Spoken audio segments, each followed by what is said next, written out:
আলহামদুলিল্লাহ, প্রথমত আল্লাহ শুকরিয়া। আল্লাহ তাআলা আমাদেরকে সাহায্য করেছেন দেখে আমরা বিজয় অর্জন করতে পেরেছি।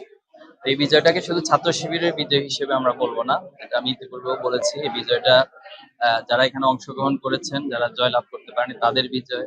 এরপরে যত সংগঠন রয়েছে তাদের বিজয়, শিক্ষার্থীদের বিজয় এবং জুলাইয়ের সকল শহীদদের বিজয় বলবো। কারণ জুলাই পরবর্তী যে বাংলাদেশ গঠিত হয়েছে, ছাত্র শিবিরের জায়গা থেকে আমরা চেষ্টা করেছি জুলাইয়ের আকাঙ্ক্ষাকে লালন করে আমাদের প্রত্যেকটা কর্মসূচিকে ডিজাইন করতে। আমরা শিক্ষার্থীদের সাইকোলজি এবং পালসকে বোঝার চেষ্টা করেছি, তারা কেমন নতুন রাজনীতি দেখতে চায়। তো ঠিক সেভাবে করে ছাত্র শিবির তার অতীতের ধারাবাহিকতার আলোকে এবং জুলাইয়ের আকাঙ্ক্ষাকে সম্মিলিতভাবে কর্মসূচি গ্রহণ করেছে। এবং এই কারণে সাধারণ শিক্ষার্থীরা ছাত্র শিবিরের এই কাজের প্রতি সন্তুষ্ট হয়ে আমাদেরকে সমর্থন জানিয়েছে। এজন্য আমরা এটাকে শুধুমাত্র বিজয় বলবো না, বরং আমরা বলবো এটা কমিটমেন্ট, এটা আমাদের অঙ্গীকারের জায়গা এবং আমানত দায়িত্বের জায়গা। এবং সেই অনুভূতি নিয়ে আমাদের প্যানেলে যারা আছেন এবং অন্য যারা আছেন সবাইকে নিয়ে একসাথে করে কাজ করবো ইনশাআল্লাহ।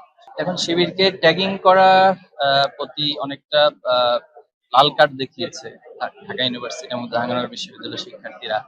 তো আমাদের সমস্যা হচ্ছে আমরা অনেক সময় এই প্রজন্মকে বুঝতে পারি না, এই প্রজন্মকে বোকা ভাবি। আমরা মনে করি যে তারা হয়তো তাদের আদর্শ অথবা তাদের মত এটাকে বাছাই করতে পারে না। এই প্রজন্ম অনেক বেশি সচেতন, বিশেষ করে জেনারেশন জুমার্স অথবা জেনারেশন আলফা। তারা তথ্যের প্রবাহটা তাদের কাছে খুব ইজিলি আসে, এজন্য তারা সবকিছুকে দেখে, অবজার্ভ করে এবং সে আলোকে তারা তাদের পছন্দ করতে পারে।